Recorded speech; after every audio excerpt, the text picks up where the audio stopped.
We're going to move on to a category that you've called Progressosaurus Rex, UK division.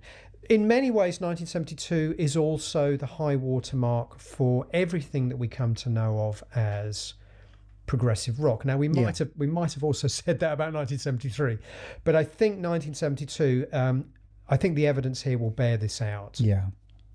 Because we are going to have to talk about at least one canon album here, because it is, I think it stands as the greatest example, the archetype of progressive rock, what we think of as progressive rock.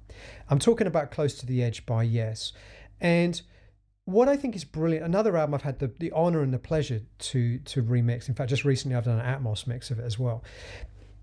What is so incredible about this album for me, and maybe you'll agree with me, is that there are 3 very long pieces on this record, which are ridiculously eclectic. Yeah. A dissonant, melodic, experimental, accessible, and yet the architecture of the way these long pieces are structured is phenomenal. Close to the Edge, the title track, 18 minutes, is a beautifully constructed piece of music which has a logical flow.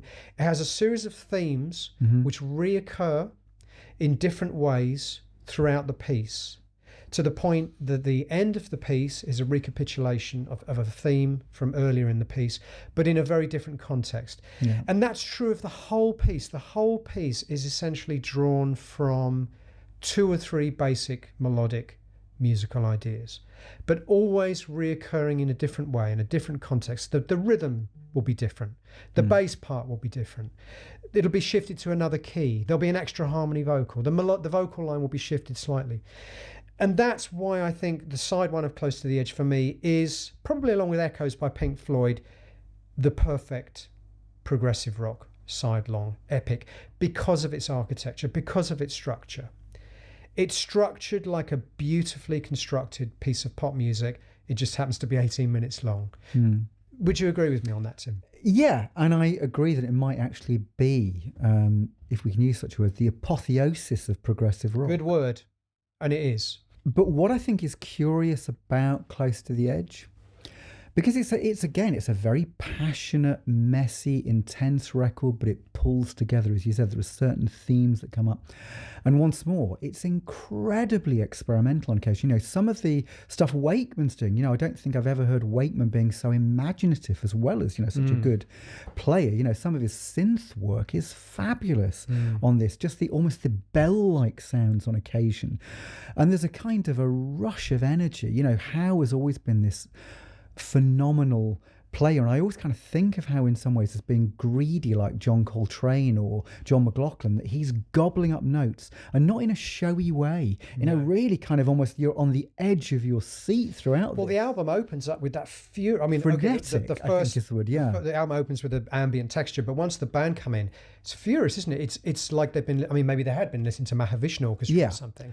And it's very dissonant. And it's essentially a trio. It's a bass, drums, and guitar. The album opens up with 2 or 3 minutes of furious instrumental interplay between this power trio, essentially. Well, I think the thing is that there's a great use of dynamics on this album as well. So it does do the whisper to a scream, and it does do the frenetic and the dissonant to the absolutely beautiful. There's still a kind of soulful post-Beatles accessibility to Anderson's melody. Yes. And the one thing that, I'd say this about the Genesis album, we'll probably end up discussing as well, is that every member of the band is a crucial key to the brilliance of this. That, when Anderson isn't crafting these incredible melodies with his totally unmistakable voice, or Howe isn't eating up the space, or, Wakeman isn't doing some magnificent stuff, you've got the great Squire, the great Bruford, doing some amazing great harmony vocals as well. The vocal parts are always brilliant. That sort of, you can tell they've come from that background of listening to the Byrds. Well, also Crosby, Stills and Nash, I think, are quite a big influence on quite a lot of progressive music and other music of 1972. But what I was going to say about this album, it works perfectly, and it is, Siberian Cattery, the end of this. Well, I was going to say, the side 2 has 2 other extraordinary tracks, It's that bit where there's the vocal harmonies colliding with the stop-start section near the end. Yes, yeah. Which is stunning. And it still surprises me. And the thing about this album is that it's almost like organised chaos, that it's still surprising now. You're still shocked by how brazen and ambitious some of these ideas are, and they pull it off. And I do know, some of the recording process apparently wasn't Eddie offered, a bit like Tia Makero with Miles Davis, editing sections together. So part of this architecture must be Eddie Offord related as well. The multi-track tape would not suggest that, but I'd read maybe more in the terms of the rehearsal period before they started recording. He maybe was saying he was involved in structuring the piece. None of this is indulgent. There are long instrumental pieces, but because themes come back, or because it sounds so demented, as you say, maybe that kind of post Mahavishnu, Tony Williams lifetime energy. None of this is lazy, indulgent. No. But the other thing I'd say about this, for what might be the definitive progressive rock album, whereas Echoes has produced dozens of imitators and continues to produce dozens of imitators, very, very few things come in the wake of Close to the Edge. Now this is interesting because we are going to talk about the Genesis album. The problem I have with Genesis, and it's not fair, and I know that, is because I've heard so many what I consider to be second-rate progressive rock albums that to me are using Genesis as the archetype. And yet I've heard very little of the Yes influence. And I think you're right, it's because it's harder to distill what Yes do. Yeah. It's in some ways it's so far beyond. Musically it's so far beyond. Yeah. Whereas I think Genesis is easier to imitate, and unfortunately a lot of second and third rate progressive rock for me ends up sounding like a pastiche of Genesis. So in some ways it's kind of soured me a little bit towards Genesis. I've never been the biggest fan anyway. I like the records, but we'll come on to that in a minute. In terms of the influence, the only people I can sort of, Todd Rundgren, I think, with the Wizard of True Star, there's an element of the madness of Close to the Edge. Yes, but interesting when Todd tries to do progressive rock in a more obvious homage to Yes, as we've discussed, it just doesn't come off. The Utopia, I mean, for me, the Utopia albums are not Todd at his best. Yeah, no, I'd agree with that. There are some bands that kind of tried to copy the sound later on. I mean, Starcastle, but again, Starcastle, they take it from A You and I, or the Yes album, or Bits of Fragile, which I guess are easier to mimic in some ways. I mean, this album is impossible to mimic. It is. I think. It is. It's just an extraordinary... It is for me. It is the peak of what we come to. Well, we're going to give AI the challenge. Come on, AI, come up with Close to the Edge too. But it couldn't do it. I don't think it could. So let's talk about the Genesis record. Now, I do like these Genesis records. They've never been as close to my heart as, I'm going to be very transparent here, as the Yes, Van der Graaf Generator, Crimson, Floyd albums. They've never been in that league for me. Supper's Ready, to me, epitomizes the idea of creating an epic by just basically taking lots of bits and stringing them together without any real sense of structural. This is what differentiates for me a brilliant piece of progressive rock, like Close to the Edge, the title track, or Sabering Kutru, from something like Supper's Ready, which again I like, don't get me wrong, I like it. It's a very beautiful piece of music. But it's just a bunch of bits strung together, isn't it? Well, I really like it, and I think it was the second Genesis album I got, because I kind of got into Genesis via the Top of the Pop roots of Follow You, Follow Me. Love it. As a young teenager, what a beautiful song. Yeah. And then the enigmatic cover of Then There Were Three, bought that, and I bought Foxtrot because it was probably cheap around the same time. And I fell in love with that as well. It was a very different sound, much more gothic, much more intense. And although there are similarities in Collins and Gabriel's delivery, a certain kind of soulfulness for sure, Gabriel has, again, a kind of an older, gruffer, more old man, Otis Redding voice. And I can understand what you said about Genesis earlier, that part of the problem, I think, when you listen to Foxtrot now, is that so many bands have ripped off that phenomenal opening to Watch of the Skies, that intense mellotron barrage with that kind of militaristic dotted note rhythm that you hear in almost every yes, and progressive rock band since, and neo-prog and band the Apocalypse since. thing that Marillion copied, that lots of other The Apocalypse and 9/8. Apocalypse and 9/8, yeah. Yeah. Those things for me, I think that's part of the problem for me, is when I hear that music, I just hear all the bad imitations, and again, it's unfair. I know it's unfair. I understand it. First time I ever heard Stravinsky's Rite of Spring, I wasn't as blown away by it as I thought it was going to be, because I heard its influence on film music subsequently in other bands. That it's like, oh, okay, I've heard this in 70s soundtracks. Same with Holt's The Planets. It's been so influential. Yeah, absolutely. Yeah. But I was lucky that I kind of heard this when I'd not heard the imitators and I'd not heard what was to come in the neo-prog movement. And I loved it. It was powerful, it was emotional. Again, I think every single band member is operating at a peak. Banks has quite a rare sense of harmony. Rutherford is a surprisingly dexterous bass player. And Gabriel, I think, from the pretty much from Trespass onwards, has a voice to die for. I love Gabriel's voice, but for me, Gabriel's voice is it's 3, it's 4, it's yeah. But the interesting thing about this is that going on age, yes, we're probably in their mid-20s, which is probably crucial because I know how I was in my late teens, and then suddenly what happened in early 20s, there's a certain kind of maturity in terms of your writing. Genesis at this point, they're only 21 and 22. I think what I mean is that when I hear Yes, Close to the Edge, it's a band that are completely matured, completely have arrived. When I hear things like Foxtrot, and I did re-listen to a little bit of it the other day in preparation for this, it sounds still a little bit gauche, a little bit clumsy, and I know that's part of the charm, and good God knows I love, there's some records I love that is inherent, the gaucheness and the clumsiness is part of what I love about them. But I think I do love the later Genesis records much more than I love this early this period. isn't my favourite, and of the Gabriel Genesis albums, Lamb Lies Down and Trespass are actually my favourites. See, I don't feel particularly strongly about any of the I love Gabriel solo. I really love the Collins, the late 70s Collins era much more than I love this.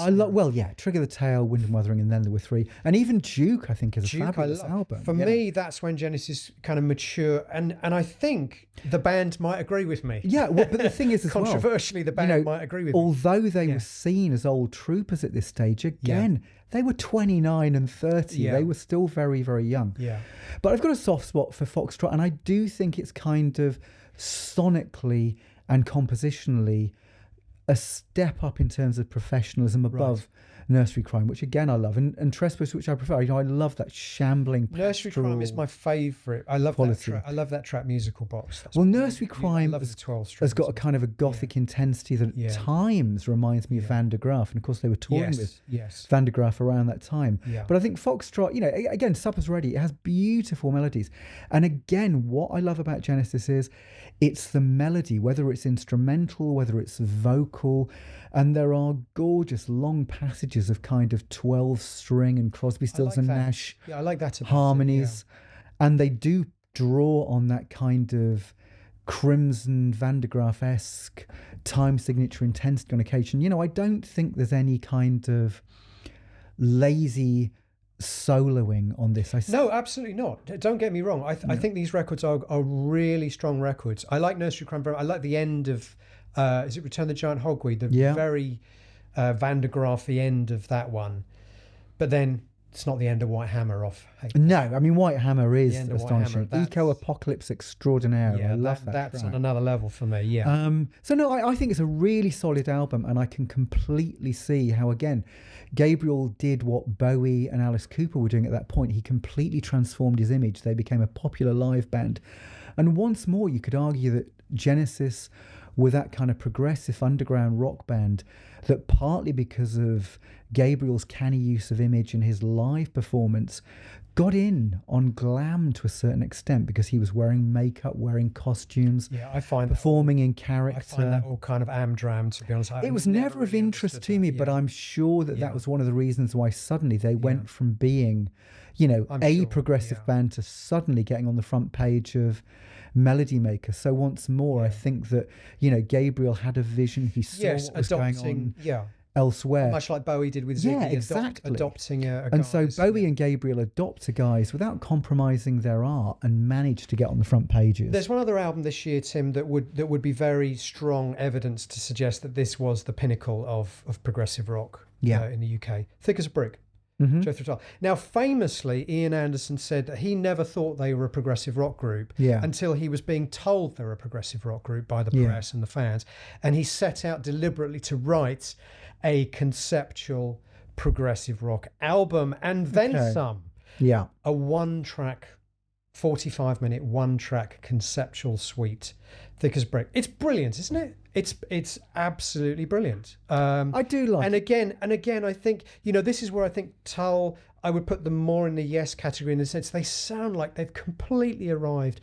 They're completely mature. It's very hard to think of these guys as still in their early 20s again, or mid-20s at least, because it sounds so mature and so advanced and so sophisticated. And the confidence, the balls to make this album.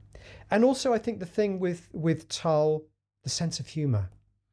I don't feel that with Yes, but I do feel it with Tull. There's always that sense of humour. But there is a lot. I think there's always a lot of sense of humour in prog that always gets lost. ELP. Yes.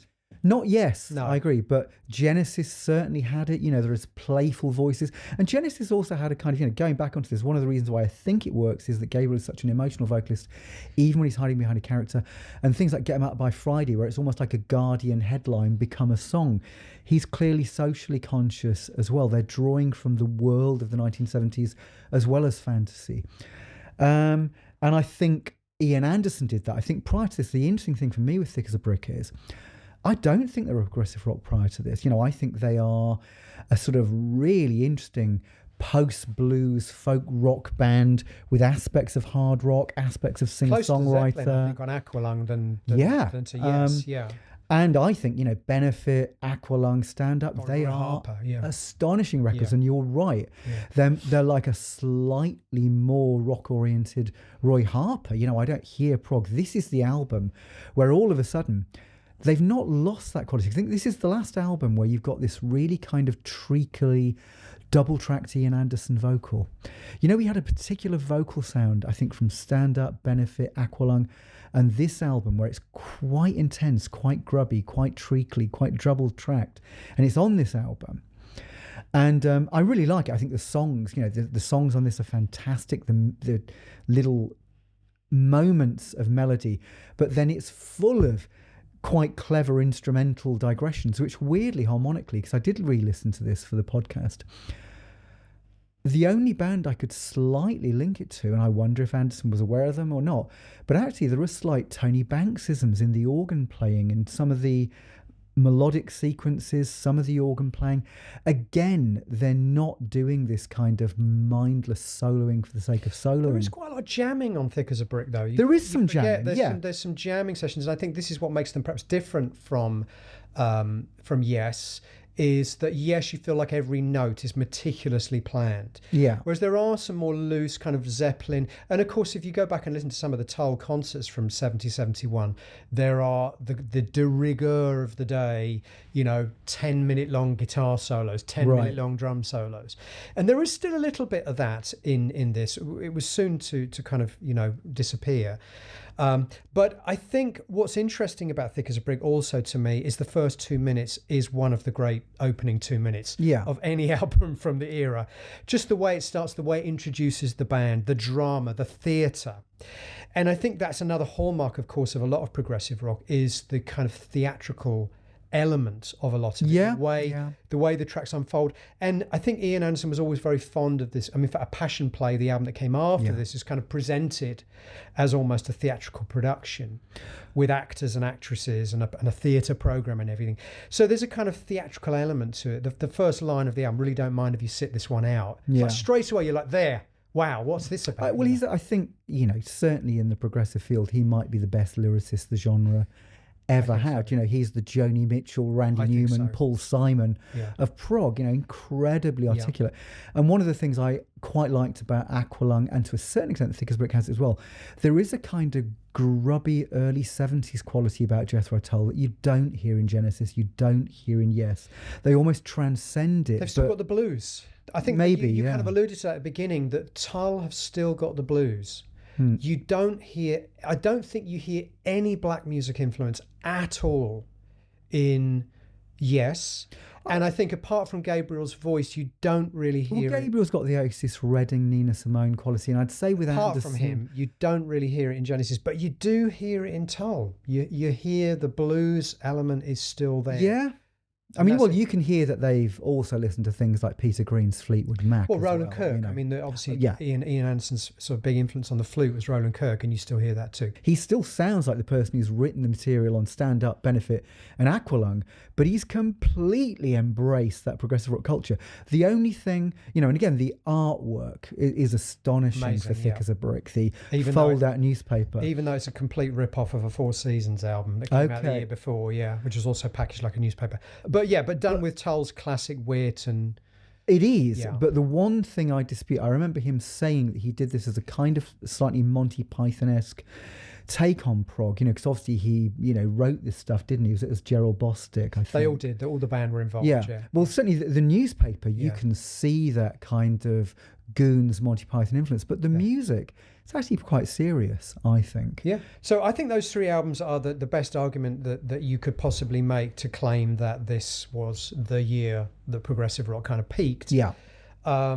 Whether they're your favourites by those bands or not, I think it would be hard to argue that this isn't the pinnacle of Yes's catalogue. It would be hard to argue that Thick as a Brick isn't at least among the peaks of Tull's catalogues, and perhaps the same is also true. Well, I think with Foxtrot, it's the one album, as you alluded to earlier, that had a massive influence on bands later on, more so, I think, than Selling England or The Lamb. Or possibly true, yeah. There's one other album which we're going to talk about in the prog on the continent category, which I think is up there with those three, which we'll come on to later. Let's just go through some of the other albums that were released this year that are nominally part of the progressive rock UK division. Flash, which I think was a sort of Yes offshoot band. I listened to Peter Banks, It sounds like Yes, but not as good. But it kind of belies what we were saying earlier, that there aren't many bands that sound like Yes. There was one. It isn't, Star Castle being another, but Flash, it's not a bad album. If you want a Yes substitute, it's not bad, but it's kind of drawing more from the kind of Yes album era. I don't really want a Yes substitute, thank you very much. Even though Peter Banks wasn't on that. I'll go back to Yes. Caravan's Waterloo. We love Caravan on the show. Their jazziest slightly album. More jazz influenced album. Great title track. Love in Your Eye. Beautiful piece of orchestrated progressive rock. Procol Harum live in concert with the Edmonton Symphony Orchestra. I don't know this record. That was one of their biggest ever albums, I think, commercially. It's great. It's them with an orchestra on top. Is it? It's them with an orchestra. Is that why it's called Not a lot of bands did that at the time. Not a lot of bands did it at the time. They did. It's them, Procol Harum, with an orchestra sounding grand. Okay. Are they live as well? Is that why it's called live? It's actually live in concert. I love the voice. I think Gary Brooker, great voice. What a voice. The Gents turned two out albums, two fantastic records this year. Three Friends and Octopus. Gentle Giant always the sort of underdogs in a way, but their music. I mean, we talked about progressive rock bands that sounded completely mature. These records are just beyond in a way, aren't they? Oh, they're incredibly inventive. I think intricate. Going back though to the bands who were huge, one of the things that they all did share was a very recognisable vocalist. Yeah, we've talked that was as good as anything. Anderson. Both Andersons, Gabriel. I'd argue Greg Lake. I think that Trilogy. Lake is a fantastic vocalist and can write wonderful melodies. So I think with Gentle Giant, they've got two really good vocalists. I don't think they're quite in the league of Gabriel or the Andersons. They aren't, but I think it's more than that. I think the music is so intricate, so complex. It's actually a little bit more impenetrable. I love it, but actually I had to grow to love it. I remember. Because I used to try and. I remember you thrust playing with Gentle them Giant when on we you. first met, and Yeah. it didn't connect with me. And then later on, I think I just had to be in the right mood and give it the time Yeah. to understand. Oh my God, these guys are just doing incredible things here. So they don't have that kind of accessibility that I think perhaps, you know, you listen to something like the pretty section of A You and I, and you're straight in there. It's easy to enjoy. It's easy to understand what's going on. The fact that something very complex and much more angular will be just around the corner is okay because you've walked through this door. The opening into thick this as a room. brick, all Thick as a sorts brick. of things. The opening of Supper's Ready. They're gorgeous melodies. You've walked through this door, which is into this very accessible world, and then you're prepared for this more complex. Yeah. Whereas Gentle Giant are straight in, aren't they, with this really... I mean, they have beautiful moments, don't get me I wrong. mean, one of my favourite, in fact, possibly my favourite Gentle Giant track is on Three Friends, School Days. Beautiful. And that I think Carrie's it's song, that section. Carrie's. I really like Carrie's voice. He's got this very angelic the middle choir section, boy. Yeah. And that middle section, Gorgeous. there's a particular repeated piano motif with mellotron, which is probably my favourite Gentle Giant moment. I think Octopus is a better album. I think it's a more consistently strong album in a way. But yeah, they are. It's obviously one of the tracks on Octopus, Knots, which I have read the R.D. Lang poems that this is based on. Gentle Giant are quite a tricky, knotty band, and I guess you've got to work I think at that's it to like them. I think you have to give it time to appreciate, whereas you can instantly understand the appeal of elements of any of the aforementioned. I think Gentle Giant, you really have to commit yourself a little bit harder to it. But I think the time has been kind to them. I think their albums have stood the test of time. We still talk about Gentle Giant, and in fact, if anything, I think people now talk about Gentle Giant as being right up there with those other bands. Yeah. Whereas they probably didn't. Some musicians, I think they were a musicians band because Ian Anderson was definitely influenced by them, and they signed to Chrysalis, and certainly, you know, Songs from the Wood, I think, has got Gentle Giant elements. Very much. And Frank Zappa apparently was a fan. Yeah, I can definitely see that. I think we've got a listener's review of this next album. My favourite band of all time, Pink Floyd, Obscured by Clouds. Won't surprise you to hear that I love this record, but let's have a listener's review first of all, guys. I would like to put forward Obscured by Clouds by Pink Floyd, although it probably doesn't feature on many Pink Floyd fans' top 5 albums. It's an album where I think Rick Wright really shines, and it's got a wistfulness to it that really makes it a beautiful record and one worth checking out. I totally agree. I love this record. There's something about Obscured by Clouds. When you consider that Dark Side of the Moon was the next album, Dark Side of the Moon being this very polished, very produced piece of work, Obscured by Clouds is quite rough in a way. It's got quite a rough, dry sound. But you hear a lot of those sort of, as the listener pointed out, a lot of those keyboard textures, Rick's voice, the way Dave and Rick's voices work together, and some great songs on here. Some great songs, you know, things like Stay, the instrumentals, Mudman, Absolutely Curtains. It's pure Floyd, isn't it? It's pure Floyd, but it's kind of pure Floyd in the sense it's between the psychedelic era and what's to come. Well, I think that it kind of can be compared with More in that it's seen as an interim album, the soundtrack to More, and both of them, of course, were soundtracks. And I love More. You know, it's got one of my favourite Floyd tracks of all time, Cirrus Minor. Me too. Is on More. So I think both of those albums as well, I think you've highlighted it. There's an unpolished spontaneity to it that not a lot of Floyd, even when they're improvising on Source Full of Secrets, it seems very complete. It doesn't seem very tentative to me. Whereas More and Obscured by Clouds have got a more rough-edged, tentative quality. Recorded in a very short period of time, I think that's the reason. But it almost feels like this is the Floyd making a bunch of demos that will point the way to what is going to come. You know, doing it very quickly, recording it very rough and ready. But a band that have kind of, are about to arrive in that sense. And I think it is an important bridge between Echoes and Dark Side of the Moon. I absolutely love it.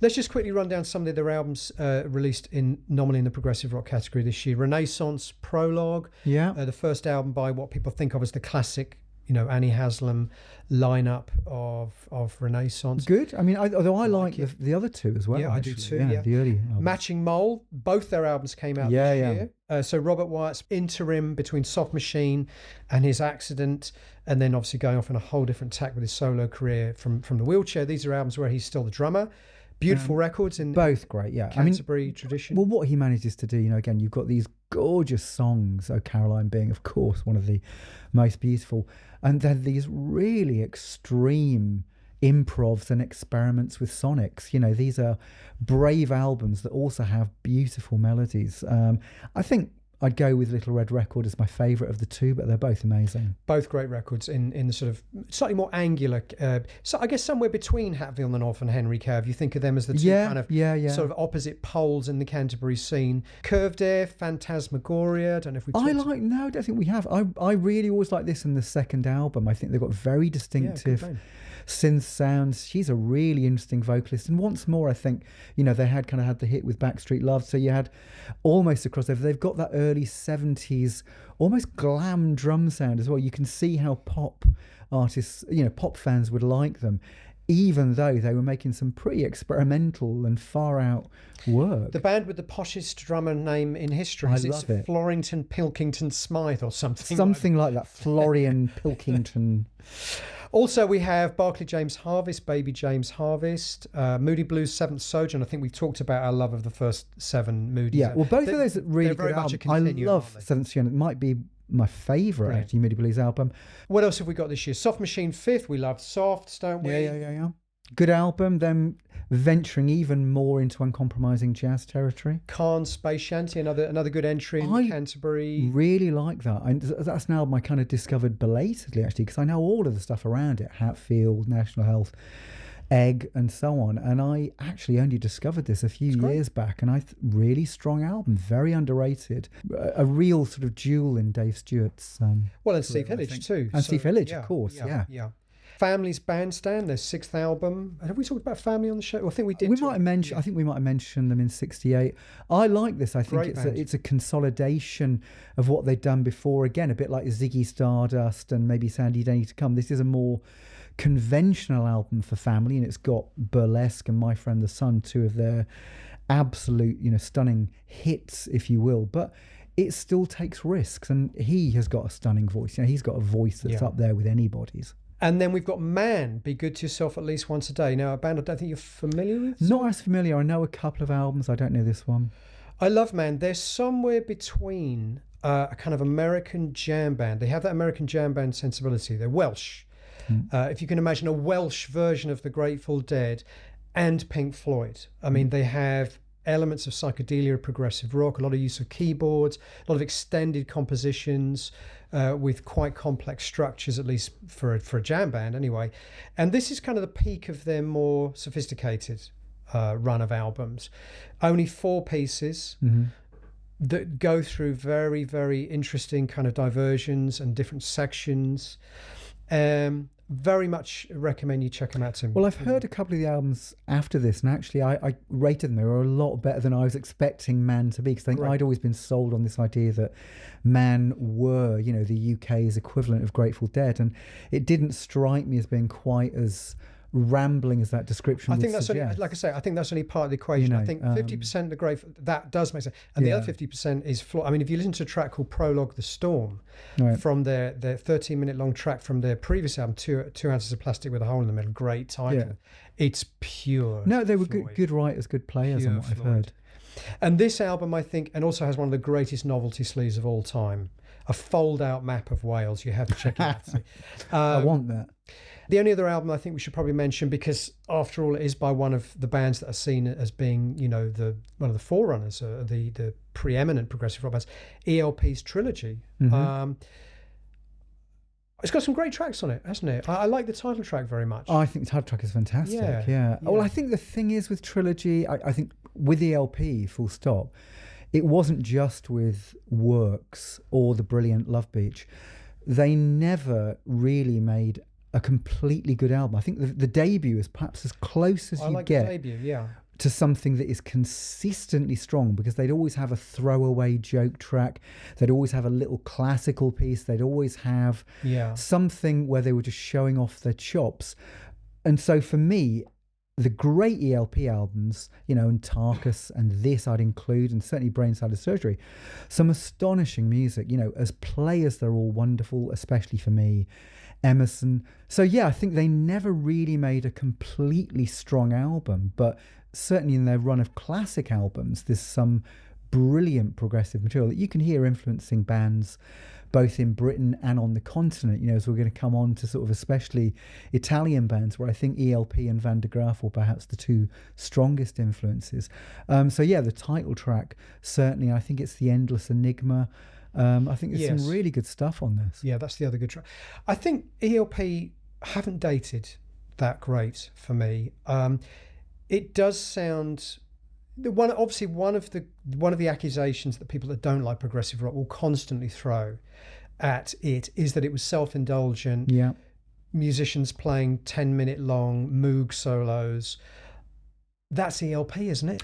That's ELP. And the sort of the classical pretensions as well. I always have an issue with the classical pretensions. But where I'd say ELP go against it on two fronts, really, of the attacks that people have on progressive rock. Unfair attacks. Number one, there was a lot of humour in ELP. I don't particularly like the humour. In fact, the humour is one of the elements I don't like in ELP, but there was a lot of very juvenile humour in ELP, so they weren't always taking themselves seriously. And number two, I think they had a real sense of rock and roll showmanship. That actually this really was, as Roxy had to a certain extent as well, they were entertainers. They were still drawing on kind of rock and roll or ragtime or roots music with enthusiasm. So, and I think that slightly negates the classical pretensions that people throw at them. Okay, but I certainly see the classical pretensions, and I have no particular axe to grind. Yeah. When you get to albums like Works, particularly with a side taken up by Keith Emerson's Symphony or whatever, or Concerto, whatever it was, to me and Pirates is one of the worst pieces of music I've ever heard in my life. The Gilbert. I'm not very fond of Pirates. So I think they get a lot more. They go a lot more down that road later on. But I think the one thing that people... Isn't there a sort of pastiche of Bolero on this album as well? There is. I don't mind it. I actually quite like it. There's definitely Aaron Copland influences on this album. But one of the things I sort of like about ELP is they seem to be enjoying themselves. There's kind of a chaotic energy about the band.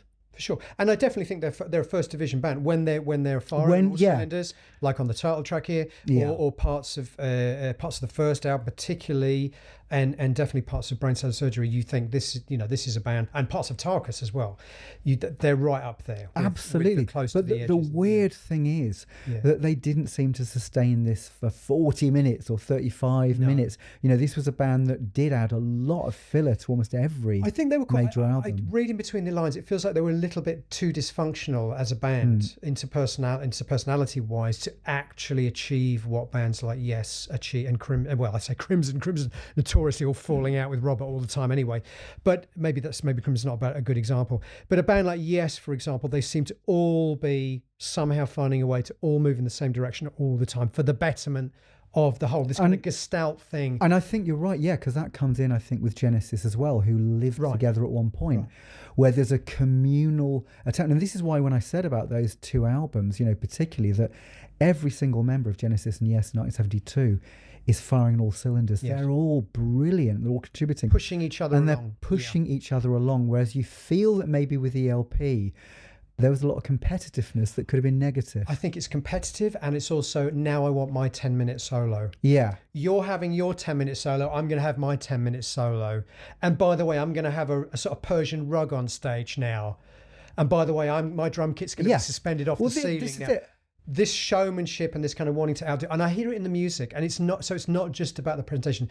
I hear that sensibility. Yeah, and Yes and Genesis both came out of a kind of post-Beatles approach to making music, and the Beatles at one point had this desire to push each other to greater heights, which you hear. You hear George Harrison becoming a better player on certain albums. Yeah, and Ringo Starr was always really interesting, regardless of what people say about him.